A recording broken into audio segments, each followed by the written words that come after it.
ਦੋਸਤੋ ਸਵਾਗਤ ਹੈ 4 ਨੰਬਰ ਵਾਲੇ ਪ੍ਰਸ਼ਨ ਉੱਤਰ ਦੇ ਵਿੱਚ। ਇਹ ਸੈਕਸ਼ਨ ਹੈ ਨੈਕਸਟ ਸੈਕਸ਼ਨ। ਇਸ ਸੈਕਸ਼ਨ ਦੇ ਵਿੱਚ ਇਹ ਭਾਗ, ਇਸ ਨੂੰ ਆਪਾਂ ਈਡੀ ਕਹਾਂਗੇ ਜਾਂ ਸੈਕਸ਼ਨ ਸੀ ਹੋਏਗਾ, ਰਾਈਟ। 4 ਨੰਬਰ ਵਾਲੇ ਪ੍ਰਸ਼ਨ ਦਾ ਤੇ ਸ਼ੁਰੂ ਕਰਦੇ ਹਾਂ ਪਹਿਲੇ ਪ੍ਰਸ਼ਨ ਤੋਂ। ਸੰਸਦੀ ਪ੍ਰਣਾਲੀ ਦੇ ਅਰਥ ਦੱਸੋ।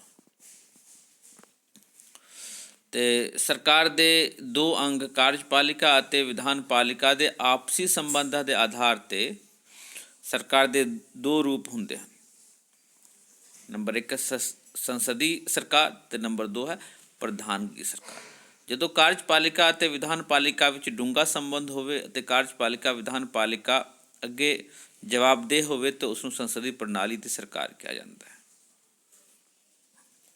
ਸੰਸਦੀ ਸਰਕਾਰ ਵਿੱਚ ਰਾਜ ਦਾ ਮੁਖੀ ਨਾਮਾਤਰ ਦਾ ਕਾਰਜ ਸਾਧਕ ਮੁਖੀ ਹੁੰਦਾ ਹੈ, ਜਦਕਿ ਮੰਤਰੀ ਪ੍ਰੀਸ਼ਦ ਜਿਸ ਦਾ ਮੁਖੀ ਪ੍ਰਧਾਨ ਮੰਤਰੀ ਹੁੰਦਾ ਹੈ ਵਾਸਤਵਿਕ ਕਾਰਜ ਸਾਧਕ ਮੁਖੀ ਹੁੰਦਾ ਹੈ। ਮੰਤਰੀ ਪ੍ਰੀਸ਼ਦ ਆਪਣੇ ਹਰ ਕਾਰਜ ਦੇ ਲਈ ਵਿਧਾਨਪਾਲਿਕਾ ਦੇ ਸਾਹਮਣੇ ਜ਼ਿੰਮੇਵਾਰ ਰਹਿੰਦਾ ਹੈ। ਭਾਰਤ ਵਿੱਚ ਸੰਸਦੀ ਪ੍ਰਣਾਲੀ ਦੀ ਸਰਕਾਰ ਅਪਣਾਈ ਗਈ ਹੈ, ਰਾਈਟ। ਔਰ ਇਹ ਸੰਸਦੀ ਪ੍ਰਣਾਲੀ ਦੀ ਸਰਕਾਰ ਜਿਹੜੀ ਹੈ ਇਹ ਇੰਗਲੈਂਡ ਯਾਨੀ ਕਿ ਬਰਤਾਨੀਆ ਤੋਂ ਲਈ ਗਈ ਹੈ, ਕਿਉਂਕਿ ਇਸ ਤੋਂ ਪਹਿਲਾਂ ਵੀ ਆਜ਼ਾਦੀ ਤੋਂ ਪਹਿਲਾਂ ਵੀ ਸਾਡੇ ਇੱਥੇ ਸੰਸਦੀ ਪ੍ਰਣਾਲੀ ਦੀ ਸਰਕਾਰ ਨੂੰ ਲਾਗੂ ਕੀਤਾ ਗਿਆ ਸੀ, ਰਾਜਾਂ ਵਿੱਚ ਵੀ ਅਤੇ ਕੇਂਦਰ ਦੇ ਵਿੱਚ ਵੀ,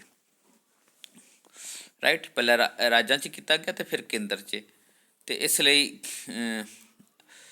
ਇਸ ਸੰਸਦੀ ਪ੍ਰਣਾਲੀ ਦੀ ਸਰਕਾਰ ਜਿਹੜੀ ਹੈ ਅਪਣਾਏਗੀ, ਕਿਉਂਕਿ ਇਹ ਪੁਰਾਣਾ ਇਤਿਹਾਸ ਵੀ ਰਿਹਾ ਇੱਥੇ ਦਾ।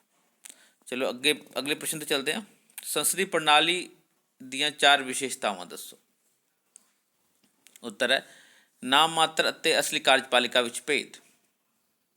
ਸੰਸਦੀ ਸਰਕਾਰ ਵਿੱਚ ਰਾਜ ਦਾ ਮੁਖੀ ਨਾਮ ਮਾਤਰ ਦਾ ਕਾਰਜ ਸਾਧਕ ਮੁਖੀ ਹੁੰਦਾ ਹੈ ਅਤੇ ਪ੍ਰਧਾਨ ਮੰਤਰੀ ਅਤੇ ਮੰਤਰੀ ਪ੍ਰੀਸ਼ਦ ਅਸਲੀ ਮੁਖੀ ਹੈ।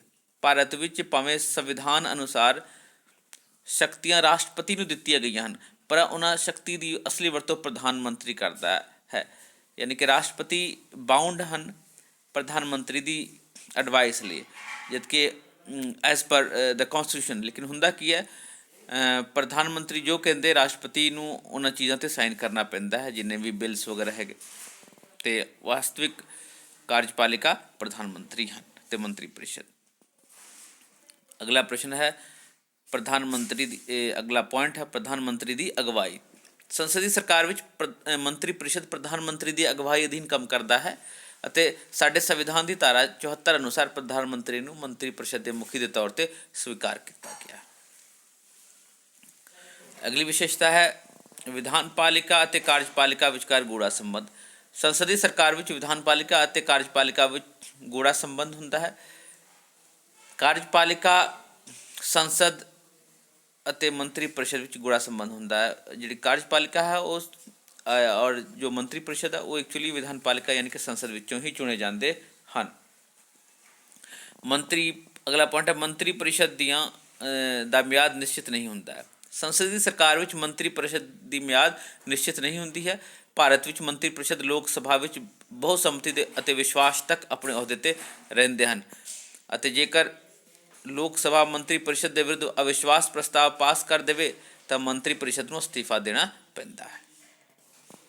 ਅਗਲਾ ਪ੍ਰਸ਼ਨ ਹੈ ਮੰਤਰੀ ਪ੍ਰੀਸ਼ਦ ਦੀ ਸਾਮੂਹਿਕ ਜ਼ਿੰਮੇਵਾਰੀ ਤੋਂ ਕੀ ਭਾਵ ਹੈ। ਉੱਤਰ ਹੈ ਸੰਸਦੀ ਸਰਕਾਰ ਵਿੱਚ ਮੰਤਰੀ ਪ੍ਰੀਸ਼ਦ ਆਪਣੇ ਸਾਰੇ ਕਾਰਜਾਂ ਲਈ ਕੇਂਦਰ ਵਿੱਚ ਸੰਸਦ ਦੇ ਹੇਠਲੇ ਸਦਨ ਯਾਨੀ ਕਿ ਲੋਕ ਸਭਾ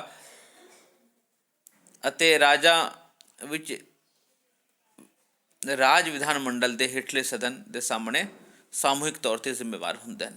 ਮੰਤਰੀ ਪ੍ਰੀਸ਼ਦ ਦੁਆਰਾ ਲਏ ਗਏ ਫੈਸਲੇ ਲਈ ਸਾਰੀ ਮੰਤਰੀ ਪ੍ਰੀਸ਼ਦ ਸਾਮੂਹਿਕ ਰੂਪ ਵਿੱਚ ਜ਼ਿੰਮੇਵਾਰ ਹੁੰਦੀ ਹੈ। ਇਸ ਦਾ ਭਾਵ ਇਹ ਹੈ ਕਿ ਜੇਕਰ ਸੰਸਦ ਵਿੱਚ ਇੱਕ ਮੰਤਰੀ ਦੇ ਵਿਰੁੱਧ ਨਿੰਦਾ ਪ੍ਰਸਤਾਵ ਅਵਿਸ਼ਵਾਸ ਪ੍ਰਸਤਾਵ ਪਾਸ ਕਰ ਦਿੱਤਾ ਜਾਂਦਾ ਹੈ ਤਾਂ ਮੰਤਰੀ ਪ੍ਰੀਸ਼ਦ ਨੂੰ ਅਸਤੀਫਾ ਦੇਣਾ ਪੈਂਦਾ ਹੈ। ਇਸ ਪ੍ਰਕਾਰ ਇਹ ਸਾਮੂਹਿਕ ਜ਼ਿੰਮੇਵਾਰੀ ਅਖਵਾਉਂਦੀ ਹੈ। ਅਗਲਾ ਪ੍ਰਸ਼ਨ ਹੈ ਭਾਰਤ ਨੇ ਸੰਸਦੀ ਪ੍ਰਣਾਲੀ ਦੀ ਸਰਕਾਰ ਨੂੰ ਕਿਉਂ ਅਪਣਾਇਆ। ਅਤੇ ਉੱਤਰ ਹੈ ਭਾਵੇਂ ਕਿ ਸੰਵਿਧਾਨ ਸਭਾ ਦੇ ਬਹੁਤੇ ਮੈਂਬਰ ਸੰਸਦੀ ਪ੍ਰਣਾਲੀ ਦੇ ਹੱਕ ਵਿੱਚ ਨਹੀਂ ਸਨ, ਫਿਰ ਵੀ ਭਾਰਤ ਵਿੱਚ ਸੰਸਦੀ ਪ੍ਰਣਾਲੀ ਦੀ ਸਰਕਾਰ ਨੂੰ ਅਪਣਾਇਆ ਗਿਆ, ਕਿਉਂਕਿ ਭਾਰਤ ਦੁਆਰਾ ਸੰਸਦੀ ਪ੍ਰਣਾਲੀ ਦੀ ਸਰਕਾਰ ਅਪਣਾਏ ਜਾਣ ਦੇ ਕੁਝ ਕਾਰਨ ਸਨ। ਉਸ ਦੇ ਵਿੱਚ ਸਭ ਤੋਂ ਪਹਿਲਾ ਕਾਰਨ ਸੀ ਪੁਰਾਣਾ ਤਜਰਬਾ। ਭਾਰਤੀਆਂ ਨੂੰ ਸੰਸਦੀ ਸਰਕਾਰ ਚਲਾਉਣ ਦਾ ਪੁਰਾਣਾ ਤਜਰਬਾ ਸੀ, ਕਿਉਂਕਿ ਸੁਤੰਤਰਤਾ ਤੋਂ ਪਹਿਲਾਂ ਭਾਰਤ ਵਿੱਚ ਇਸ ਪ੍ਰਣਾਲੀ ਦੀ ਸਰਕਾਰ ਕੇਂਦਰ ਅਤੇ ਰਾਜਾਂ ਵਿੱਚ ਲਾਗੂ ਕੀਤੀ ਗਈ ਸੀ। ਦੂਸਰਾ ਹੈ ਜ਼ਿੰਮੇਦਾਰ ਸਰਕਾਰ। ਸੰਸਦੀ ਸਰਕਾਰ ਨੂੰ ਜ਼ਿੰਮੇਵਾਰ ਸਰਕਾਰ ਵੀ ਕਿਹਾ ਜਾਂਦਾ ਹੈ ਕਿਉਂਕਿ ਕਾਰਜਪਾਲਿਕਾ ਆਪਣੇ ਕੰਮਾਂ ਲਈ ਵਿਧਾਨਪਾਲਿਕਾ ਦੇ ਸਾਹਮਣੇ ਜ਼ਿੰਮੇਵਾਰ ਹੁੰਦੀ ਹੈ।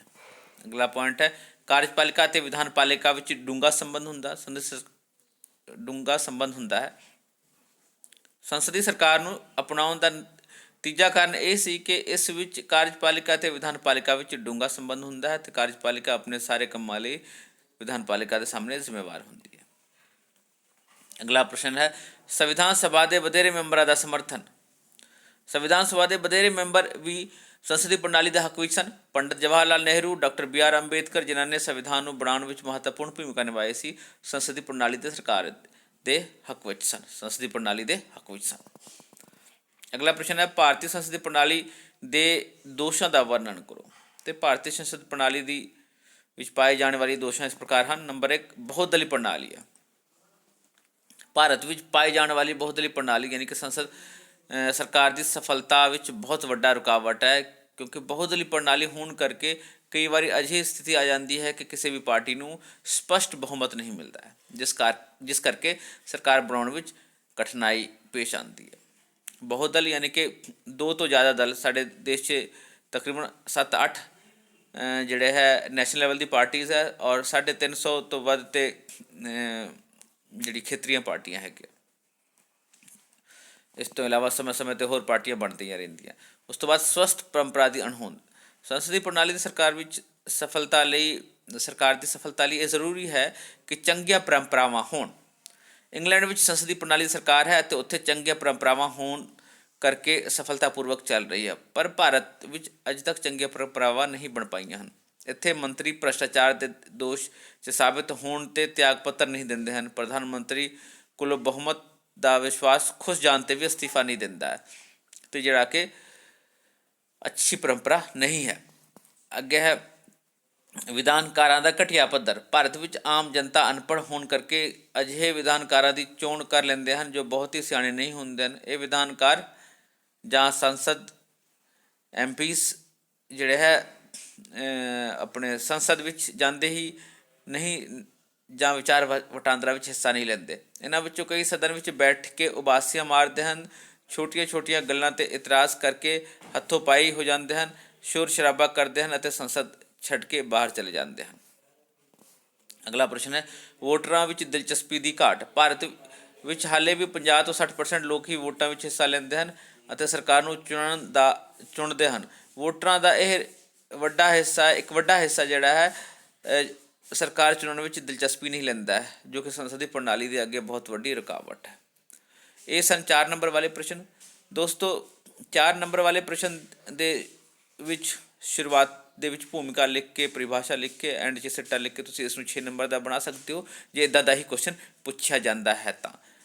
ਪਰ ਜੇ ਕੁਐਸਚਨ ਵਿੱਚ 2 ਚੀਜ਼ਾਂ ਨੂੰ ਪੁੱਛਿਆ ਗਿਆ, ਫੋਰ ਐਗਜ਼ਾਮਪਲ ਸੰਸਦੀ ਪ੍ਰਣਾਲੀ ਸਰਕਾਰ ਕੀ ਹੈ ਅਤੇ ਇਹਦੀ ਵਿਸ਼ੇਸ਼ਤਾ ਦੱਸੋ, ਅਤੇ ਪਹਿਲਾਂ ਤੁਹਾਨੂੰ ਸੰਸਦੀ ਪ੍ਰਣਾਲੀ ਸਰਕਾਰ ਬਾਰੇ ਦੱਸਣਾ ਪੈਣਾ, ਫਿਰ ਉਹਦੀ ਵਿਸ਼ੇਸ਼ਤਾਵਾਂ ਦੱਸਣੀ ਪੈਣੀਆਂ, ਫਿਰ ਸਿੱਟਾ ਦੱਸਣਾ ਪੈਣਾ ਅਤੇ ਫਿਰ 6 ਨੰਬਰ ਦਾ ਬਣੇਗਾ। Right, thank you. ਮਿਲਦੇ ਹਾਂ ਅਗਲੇ ਵੀਡੀਓ 'ਚ। Take care.